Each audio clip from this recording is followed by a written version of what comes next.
Hey everyone, welcome to Nurse Talk. I'm Mike, And I'm Chris. and today we're doing the penultimate episode of Star Wars: The Bad Batch. That's right, it's episode 14. Episode 15, 15. Yeah. Return to Camino. And so Yeah. this is a two-part episode. This is part one, and we have to wait till next week to see part two. But with that being said, don't worry, we won't jump into spoilers right off the bat. We'll kind of give you our first impressions of this particular episode, and then once we get to the spoiler-heavy section, we'll give you fair warning. So with that, Chris, Bad Batch, episode 15, Return to Camino, what did you think of part one? Yeah, you know what? This was what I was hoping for. Some twists, the storyline, which is always great. Um, you know, Yesterday or a couple days, or I think yesterday or maybe today. No, I think it was yesterday. Sorry. They announced that some news about some Star Wars stuff ahead of time, and so it kind of gets you excited more and more for this series and the future of Star Wars overall. But I really enjoyed this episode. I thought there was a good mix of action and story, and it kind of answers a few questions, but leaves some open. So I'm really looking forward to next week as well. How about you? Yeah, I couldn't agree more. Really great start to the top half of the final episode. And it's like, the way they ended the Clone Wars was a 3-part episode, and you really want to watch it like a movie. You want to watch all 3 episodes to get the full. This is obviously a 2-parter. It sucks that they didn't release the back-to-back, but they wanted to kind of keep you hanging in there, right for the last moment. So, no, I really enjoyed it. Definitely have some questions, which I'm sure will be answered in the back half. And now that we know that there is officially a season 2, it kind of makes me think a little bit more of how this will end. And maybe they will leave some of these questions to be answered in a follow-up season, again, to bring people back to want them to watch right away from season 2. So, great episode. I am super excited for how they're going to wrap things up, and I cannot wait for, even though it's early season 2, and kind of continue this story. What a great cast of characters, and I'm sure they'll have lots more connective tissue with everything else that will come out between now and then. With Easter eggs and stuff like that, Kenobi show, all that kind of stuff. So, yeah, definitely. Yeah, I have to agree with you. Like when I first started watching Clone Wars, especially in the movie. So when you're watching episode 1 and then episode 2, the clones are just kind of background figures. But in Clone Wars, even in the first few, like the first season, it was still a little bit of background, but you're starting to get more personality from them. Mm-hmm. And I think they did a really, really great job of giving each clone kind of their own personality, even though that they're all the same genetics. They have their own traits and so on. And the Bad Batch just take it to the next level because they're all, enhanced or mutated with special abilities, so they look different and they have different attitudes and mannerisms and so on. But it really, like, I have a deep bond and feeling and like love for clones now.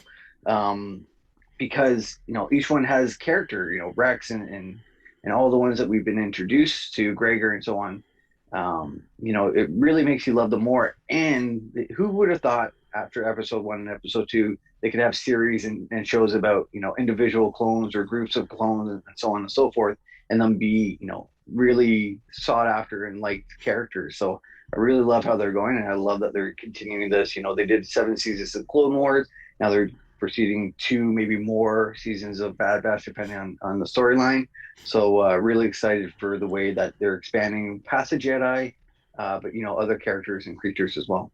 Yeah, and the best part is because of this ending, or Bad Batch taking place right after episode 3, there's a lot of time between episode 3 and 4, so they could literally take the show off the rails, leave, the Skywalkers and all that stuff behind, and where do we end up? Some brand new star systems, some brand new planets, meet some brand new characters, start a new adventure, and then spin off into shows from the future. New protagonists and so on. It's a great opportunity, and that's kind of what most of us fans have wanted, is new stories of Star Wars. We love what we've gotten. We don't always need to tie things back to Skywalker. Let's go out. There's a huge galaxy. We wanted stuff from the past. So many great characters like Revan and those kind of characters, and High Republic now that they've come out with. So there's new characters there that were preceding everyone, like young Yoda and so on. So it's really, really exciting to see. And I think you're right. It was kind of rinse, repeat, and cycle for the Skywalker saga. It was, it was the Death Star and the Death Star again, and then it was the Mega Death Star, which was the base there uh, in the Force Awakens. I can't remember. I'm drawing a blank, but it was essentially a Star Killer bigger Base. planet. Yeah, Yeah. Star Killer base. So it's like a planet version of the Death Star. So it's nice to get some fresh ideas, some new things.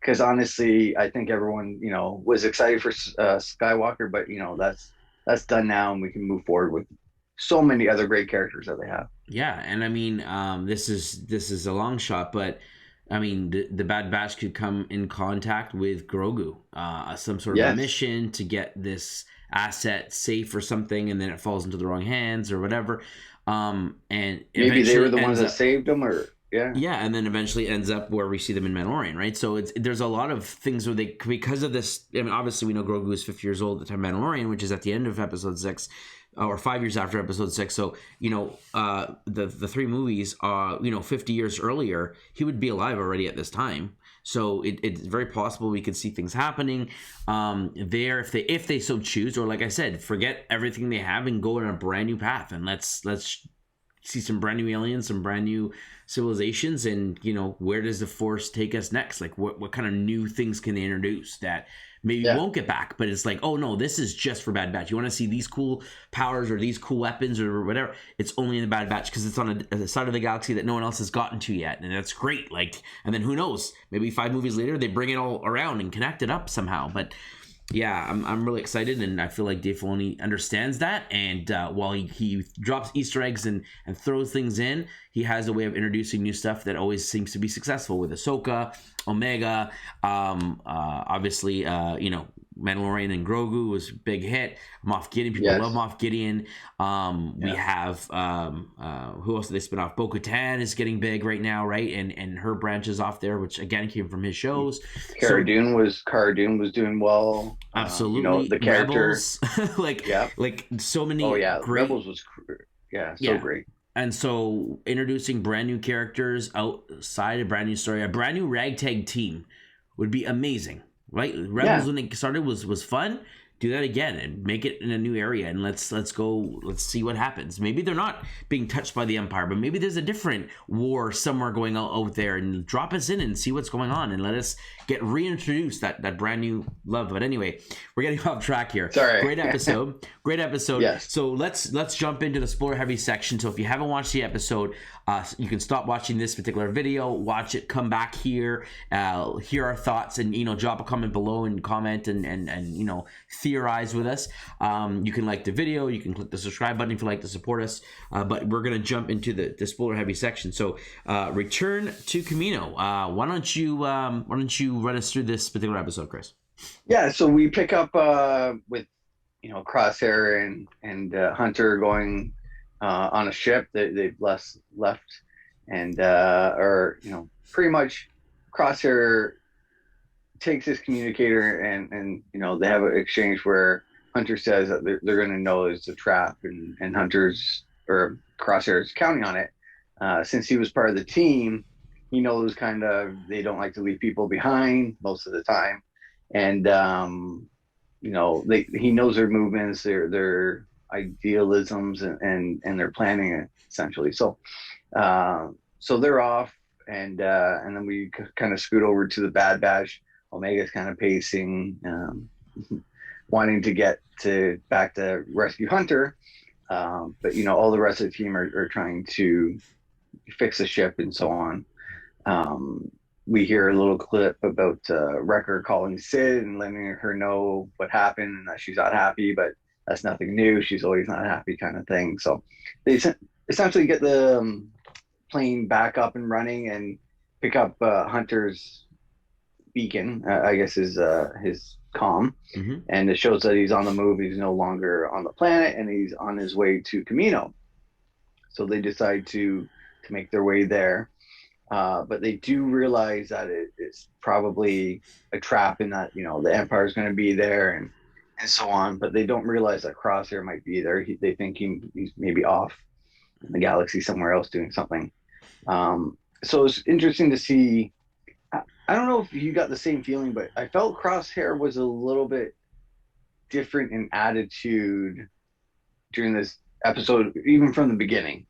Like he was not harsh, but kind of still friendly with them. I don't know. I got that feeling. So I kind of thought in my head, oh, maybe he's like going to turn. This is a long game that he's been playing. Like he's trying to get the team back together, and then he can take them all out from the inside. What were your?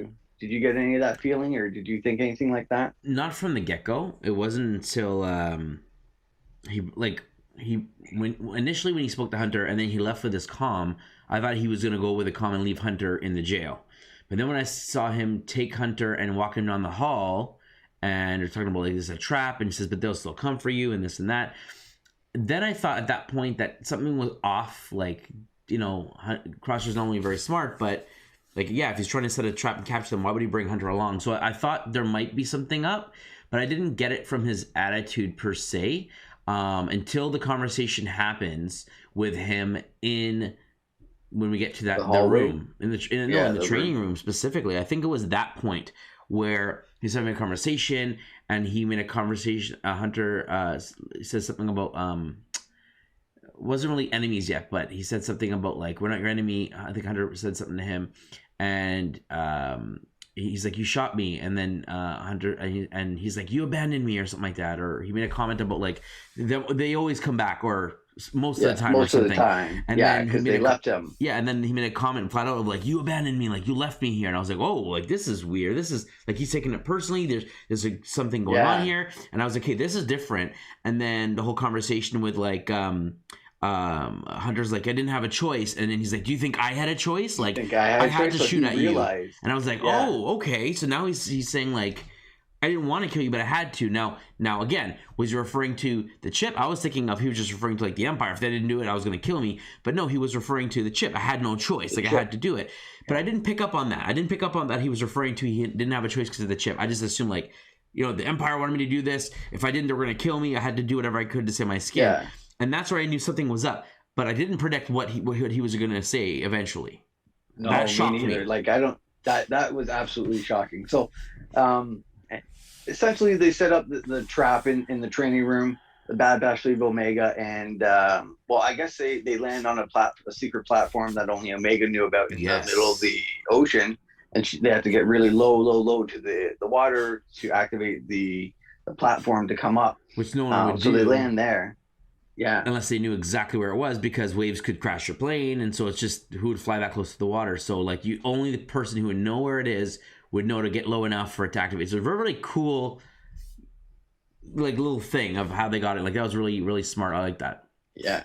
And then Omega knows a lot about it because she grew up there. She was born there. She was very close with the Ton new second in command. Namasu or whatever her name is. Yeah, Namasu. So, and then she, activates a tube system.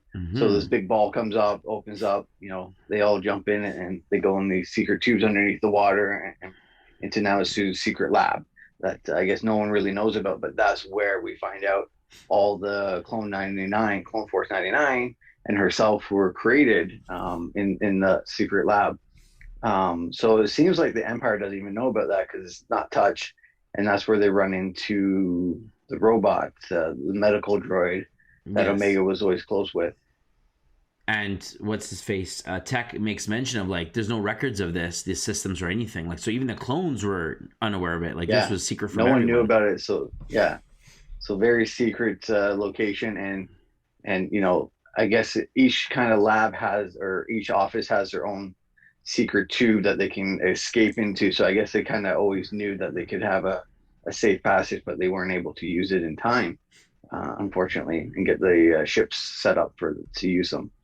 So, anyways, they uh, Crosshair sets up the trap in the training room that we saw in the first or second episode of Bad Batch. And so they leave Omega downstairs with the robot and say, "We'll send a distress call. You go to the ship, contact Rex, and let him know what's going on." Um, so they go up thinking that they're not going to go through the front, which Crosshair would be waiting for them. That they would go up the escalator or elevator kind of thing into the middle and surprise them. But lo and behold, Crosshair again already figured out their plan, what he would do and what they typically do, and they're kind of ambushed and surrounded in the middle there, with Crosshair walking up with Hunter. This is where that exchange kind of continues on from their room, where Crosshair and Hunter had that kind of exchange where we see that Crosshair is more bitter and hurt that he was left behind. He was part of the Yes. team, and they left him so quickly and easily, and took on Omega, and kind of replaced him. Maybe he felt like he was being replaced. Um, so it was interesting to see more, not just like a blank stare. I'm under the Empire's control, but more of his hurt and actual personality come out. So this is where, he says, I have you. So this was your plan. You're just going to kill us and continue on. He makes a comment, Crosshair makes a comment about, if I wanted you dead, you'd be dead already. Like, I know how to do it. No problem. And this is where he says, I'm going to give you a choice, something that you didn't give me. Mm-hmm. And pretty much tells them all to join them. Now, before this, when they do land, one of Crosshair's elite squad members doesn't trust Crosshair and thinks that, he will abandon them for his past crew and betray them and so on. So that person is sent to go find Omega because Crosshair knows that they won't leave him. Wrecker tries to lie and say that, it'd be crazy to bring her along with them, but Crosshair knows that he's not the strongest liar. So Mm. he sends one off to find Omega. Um, so this whole exchange is where it really gets deep and interesting, because he tells them to stand. He tells his elite squad to stand down, because he's giving the rest of Bad Batch, a chance to join him in the Empire.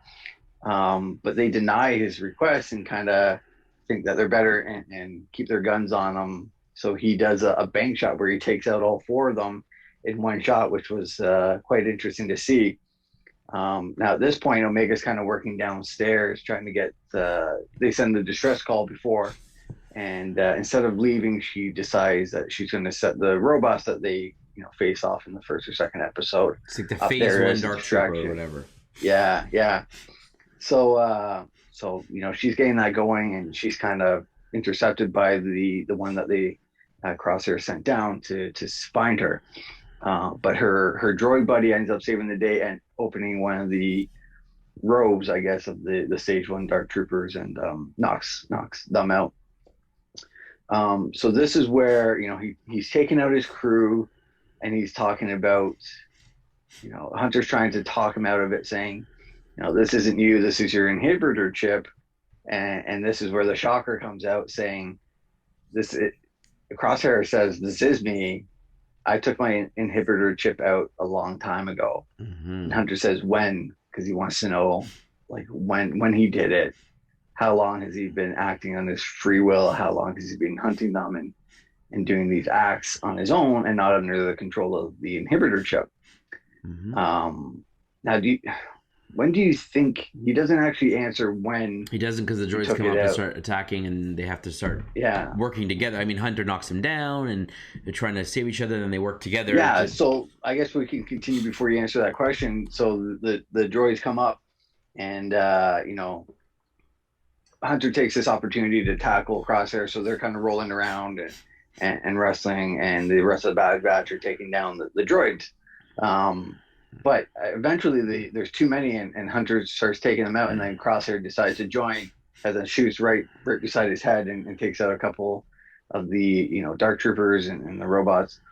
And so they're all working as a team again, and they're don't miss a beat. Like, they're backing up each other, they're going over your shoulders and doing moves. So they're very cohesive. So this is where I'm like, okay, he's like back. He's decided to forgive and forget and join back up and do the right thing. Um, so eventually, Omega comes up. She's trying to shoot a couple of them because she realizes that she set too many of the robots up, unfortunately, and now they're just attacking her squad. But once the dust settles, you know, essentially Crosshair confirms again that he's doing this out of his free will. That the Empire is the way to go, and that they should join again, and that they'd be foolish to be something that they're not really are, who they not really are. So I was blown away by this, and yeah, I wasn't sure when he might have taken it out, whether it was after the incident with the burner, and while being I think it must have mended, been because he's like, the oh, something damage. scans, and yeah, something Yeah. scans and picks it up, so he takes it out himself. I guess one of the droids, because they kind of lose control of him and don't try and intensify the chip anymore. So they think he's fine under their control. So this is his opportunity, maybe when not supervised, to command the droid, because the medical droid has to listen to what he says, as we learned in the third episode of four. He's obligated to listen to what Crosshair says. So maybe he made them take it out, but still felt that this was a cause that he believed in. Yeah, and it's unfortunate because, I mean, yeah, he feels betrayed and whatnot, but the fact that he believes in this empire, because before they go into the room, when they're waiting up above the, I guess, the training room or whatever, Hunter has a conversation with him about, like, do you see what's going on here? They're replacing all the they're phasing out the clones.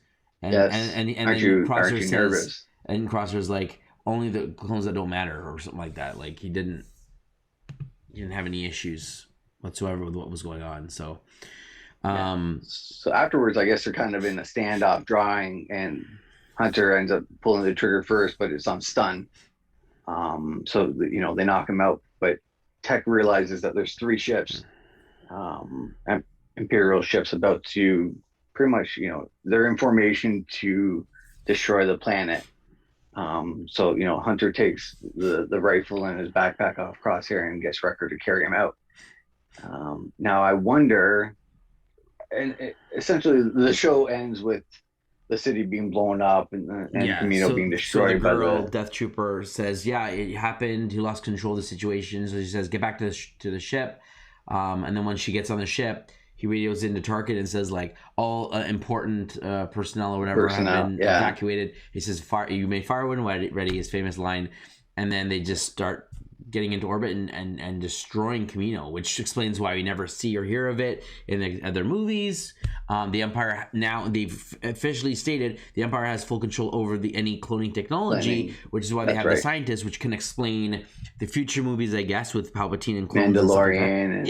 Yeah. So I'm like, okay, that's cool. And now they're destroying the last remnants. And there was a cool, like, montage of shots of, like, the parts of the movie, like the mess hall and the cloning facility and the just different spots, and it's like, oh, this even nostalgia. The Clone 99's bunker and things.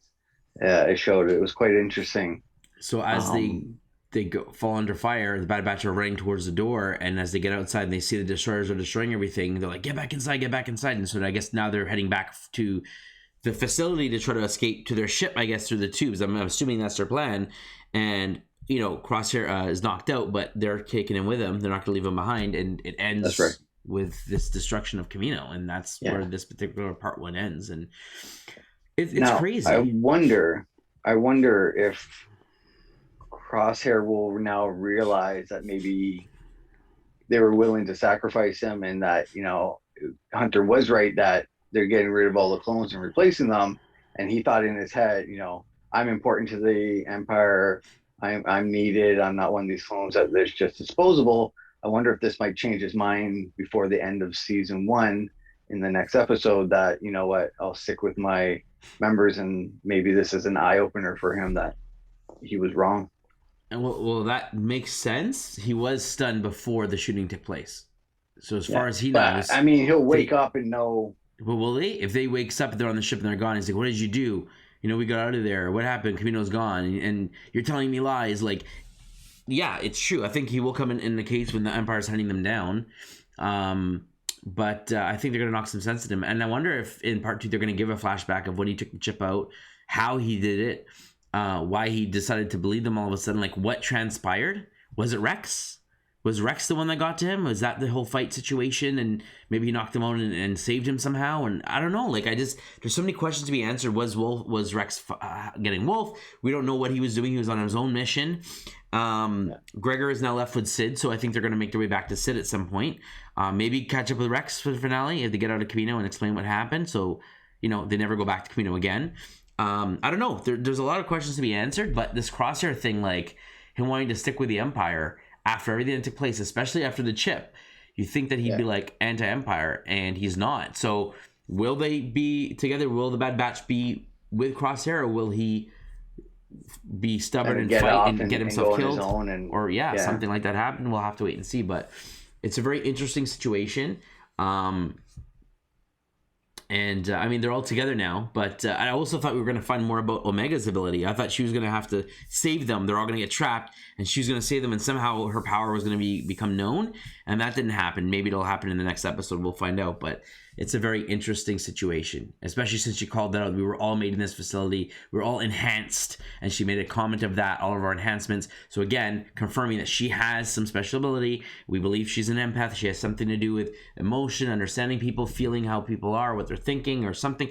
But we're going to get the final confirmation, I would hope, by the last episode. So season 2 comes off with like, oh, wow, okay, this is Omega. Yeah. And where do we go from here? Or they might keep it under their shoulder. I think they're going to hold it off into season 2, maybe longer, and I don't know. They have to go save the scientist, and the scientist tells Omega what her ability is or something. Still does little breadcrumbs on her abilities and her things that she can do. So I'm not sure if they're going to do that. I was kind of hoping still for the uprising of Camino, but now that's they decide not to go that route, and so Camino's gone now, so that's done. That will never be canon, unfortunately. But there's still a lot of things that they can add into. I still have a glimmer of hope that Starkiller will be introduced in one way or another. Well, they have cloning technology. It is very possible.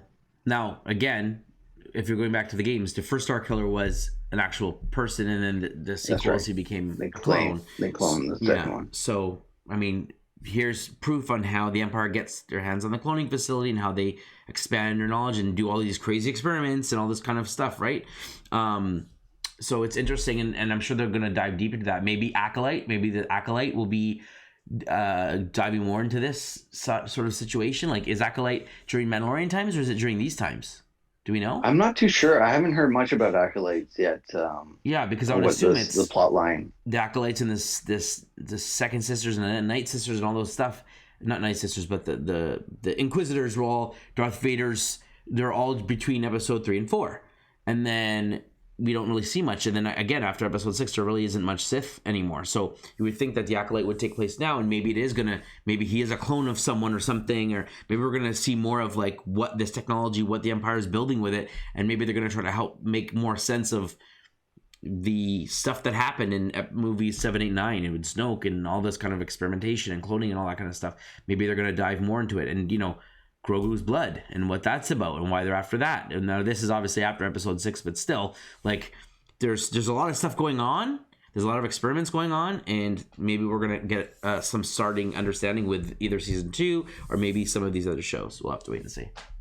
Yeah, it's very exciting though, and the last few shows, The Mandalorian, Rise of Skywalker, even especially Rise of Skywalker, and even this show. They've been talking a lot and hinting about the cloning, and I think this is what they're trying to explain, fill in the blanks on how they, how Palpatine was able to clone himself and survive all this time after being defeated, and how Snoke was created and so on, and maybe other people down the line that we haven't even met yet, but will be introduced. Yeah, like the Emperor in the Death Star maybe was a clone of himself. Because in the books they say that like the dark side is so strong in him that it literally starts decaying his body, and so he has got to transfer his essence into a new body. This is how the old books used to go, and so it could be very much that in episode 6 where the Emperor shows up with Vader, he meets him there, and they get together on the new Death Star and all that stuff. That could have all happened. Like, he wasn't him; he sent his clone. and Yeah. Darth Vader and no one else were none the wiser, right? And so that's very possible. We don't really see him fight other than using the lightning. He's sitting in his chair the whole time, so it could very well be a clone. And the main one is there, dying, decaying. Although they did make a point of him being all crippled and decayed because of Darth Vader throwing him down the chute. At least that's what the understanding was. But I mean, either way, like. So I think it would be good to answer some of these questions and the holes. And they don't have to have a whole show about it or a whole movie about it. They can kind of fill in blanks as we go with different shows and introduce different characters to help that as well. So I like what they're doing with all the shows so far. I'm really looking forward to the Book of Boba Fett to see what kind of storyline they're going to do. I'd love to see a flashback on how he escaped the Snorlax. I'm sure they will. Do that. Like they have to, because they didn't really explain it. They just said that he did. But it'll be great, and what he kind of did and why he's back on Tatooine and took out, is taking over Jabba's palace essentially that was left. Yeah, Tatooine's like his hometown, I guess, is his turf now. So he did a lot of missions there. He ended up there with Jabba. He supposedly died there. He survived there. He left to do some missions and went back there and says, like, this is my place. This is where I want to be. I mean, he can't go to Camino. So I guess if any place, this is as much of his home as I guess he wants it to be. So why not be the so-called ruler, right? It'll be interesting. Will he have his own crime syndicate, or will he just be a bounty hunter who's ruling, or will he not be bounty hunting? He's just the boss. Like, it'll be interesting to kind of see where he goes from here as far as a career path. Will he be that sort of like good character now that he's not like following bounties, or is he still bound by some sort of Mandalorian code? We'll have to wait and see kind of which way they want to slice it, but there's a lot of possibilities, and it's pretty exciting. So a lot of great shows coming up that they keep announcing more and more. So it's going to be jam-packed, where every week we're watching a couple of episodes of different shows and some movies. I know the Taika Waititi movie that's untitled is still being worked on and talked about and stuff. So it'll be great once those kind of leak out to see what the plot might be. Is it in the past? Is it something totally different, far off, that we haven't even thought of or seen or read about or anything yet? So lots of ways that they can go. Happy that they're done with the Skywalker saga. I think they realize that everyone's done with that, including themselves, and to move on and make it more of a universe, more than just it's one family. It's a whole universe in this galaxy. Yeah, absolutely. And I think at this point in time, it's like you said, there's going to be lots of other things that they're going to be focusing on going forward. And I think there'll be some new content of some sort, whether it's, Star Wars or Marvel or something. Every month there's going to be something new, a new show to follow up on. So it's great that we're finally starting to fire on all cylinders, and, having 2 Star Wars shows this year, or I guess if including Bad Batch 3, and then next year a potential 4, maybe 5. We'll see how many maybe shows, more. If they put some on hiatus, will Mandalorian take a year off? We'll have to wait and see. But very exciting. And I think we're excited to see the finale of this particular season and see where we go at this point in time. Very much. Yeah, definitely. Well, there you have it, folks. Those are our final thoughts on the penultimate episode of The Bad Batch. That's episode 15, Return to Camino. But let us know what you think. Drop a comment below. Did we miss any glaring Easter eggs or funny moments in this particular episode that you'd like to call out? If not, like the video, click that subscribe button. And as always, friends, stay nerdy.